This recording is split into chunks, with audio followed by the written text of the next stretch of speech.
Baik, Assalamualaikum warahmatullahi wabarakatuh. Saya Dirma Sari dengan NPM 2477867 dari kelas TRI 4C. Jadi pada kesempatan kali ini saya akan melakukan hands-on pakai tracer 667, yakni konfigurasi pad.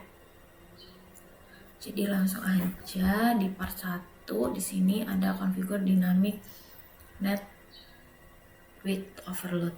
Jadi pada part 1 ini kita akan mengkonfigurasi dynamic NAT dengan overload, yakni R1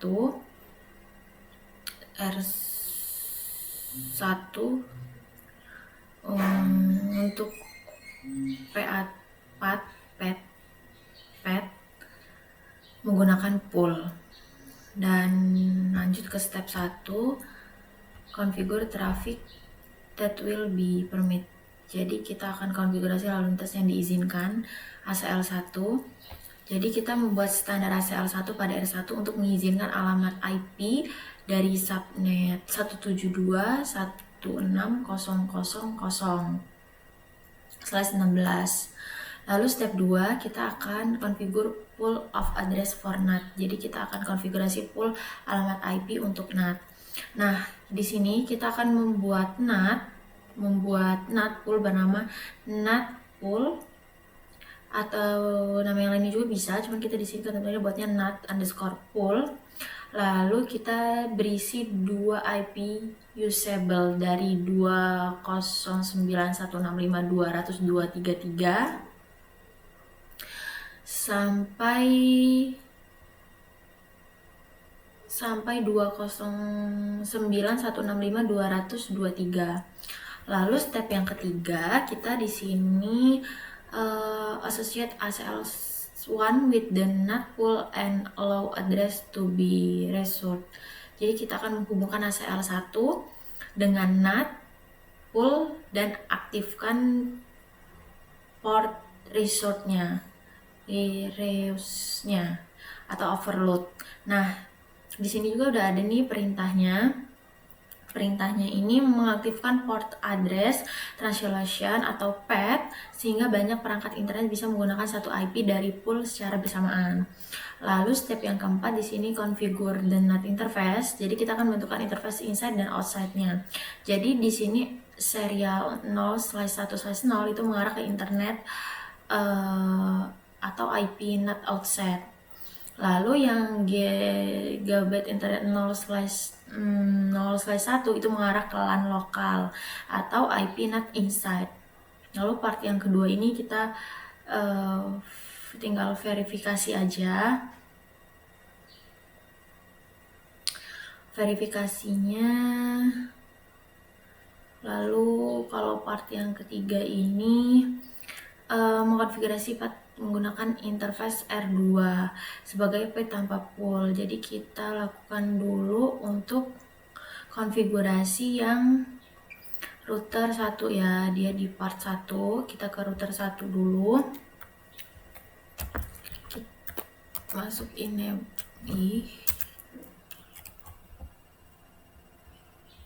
sebentar ya.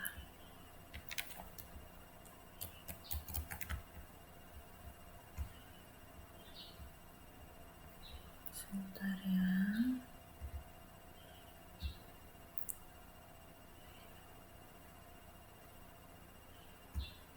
Terlambat untuk berdusta, terlambatlah sudah menipu sanubari.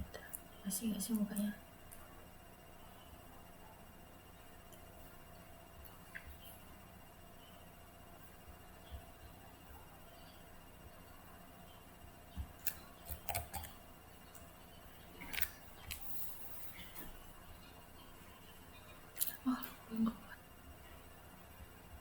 Oke, sudah, kita masuk ke mode enable. Lalu kita yang pertama tadi step 1 itu kita akan permintaan ACL untuk subnet 172.16.00/16 yakni config ya.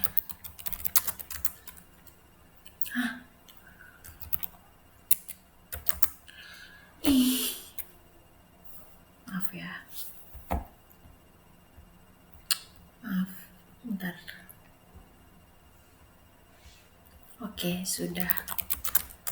Oke, kita masuk dulu ke mode konfigurasi, lalu kita akses list. Sebentar kita geserin supaya kompleksnya kelihatan. Akses list 1 permit 172 16 0 0 255 255. Nah, namanya ini complexionnya 5%. Lalu kita buat NAT pool IP NAT pool namanya any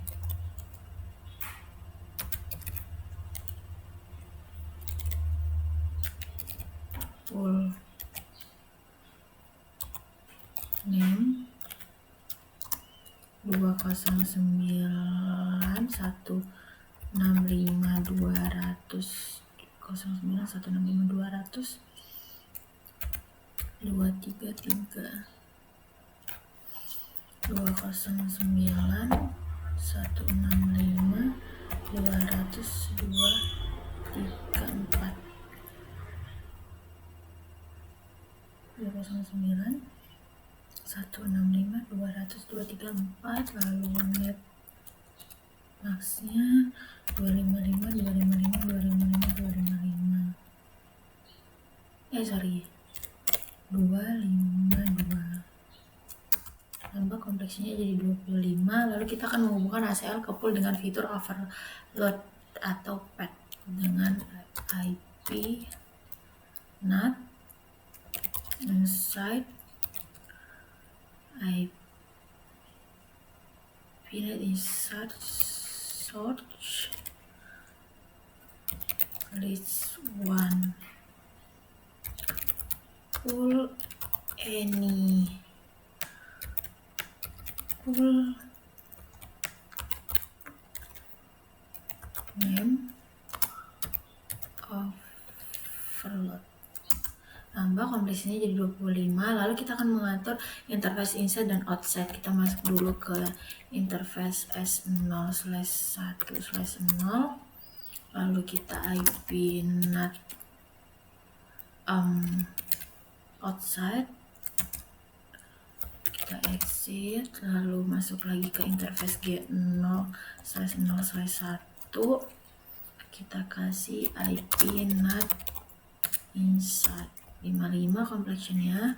Lalu kita masuk lagi ke interface G0/0/1 IP NAT inside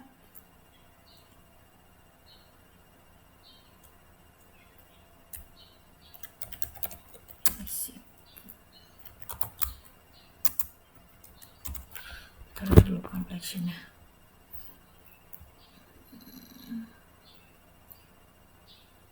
No inside. Oke.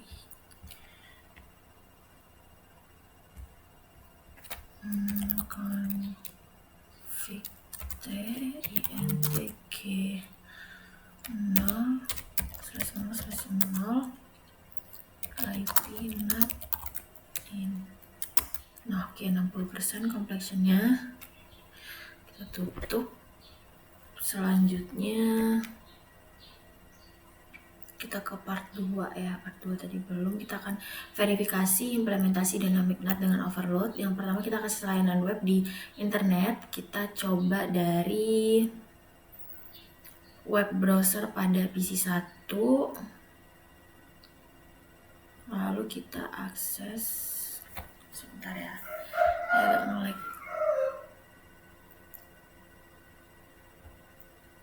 Dua 209 165 2015.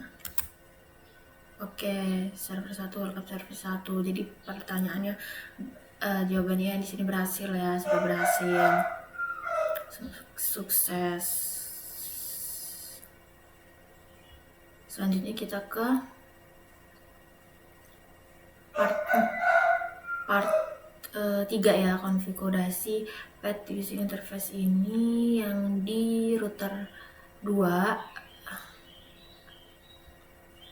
ya, yang di router 2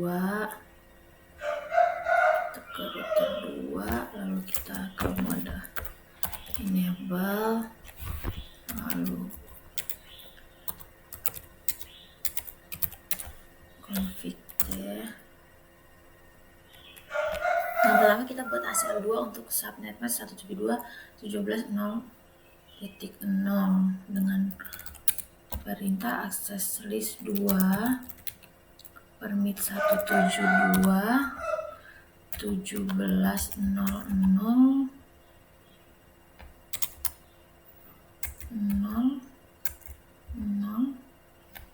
255 kita geserin biar kompleksnya kelihatan.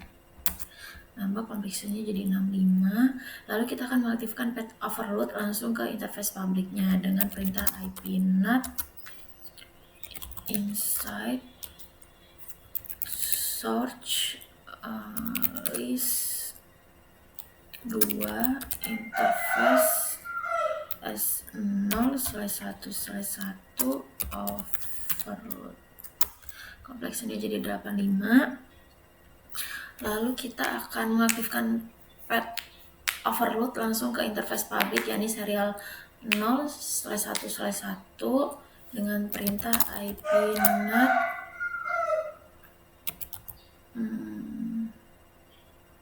nah, ini sudah kita lakukan. Jadi kita sekarang antar interface inside dan outside ya.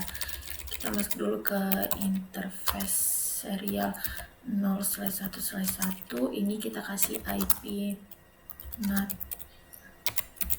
outside 90 convectionnya. Lalu kita masuk interface G 0/0/0. Ini ip nat outside.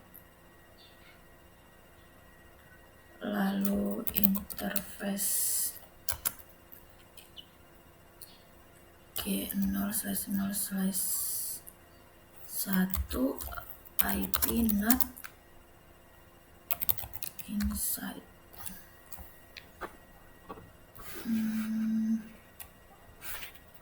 Sudah 95. Kita lihat dulu complexionnya di sini. 0/0/0 yang tag 0/0/0 ip nat inside. Oke, complexionnya sudah 100%. Sudah 100% complexionnya.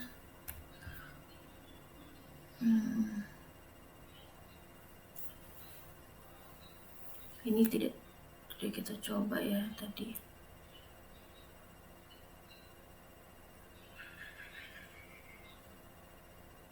Kita coba dari PC3. Kita verifikasi berhasil nggak ini.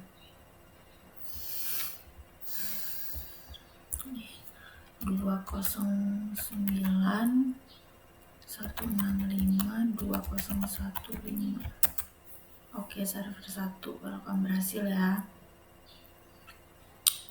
Lalu di sini nomor 3 ada pertanyaan.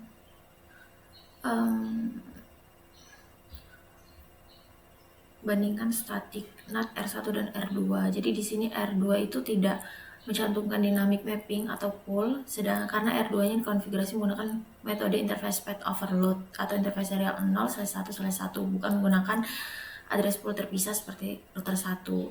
Jadi konfigurasinya berbeda. Mungkin sekian penjelasan dari saya. Wassalamualaikum warahmatullahi wabarakatuh.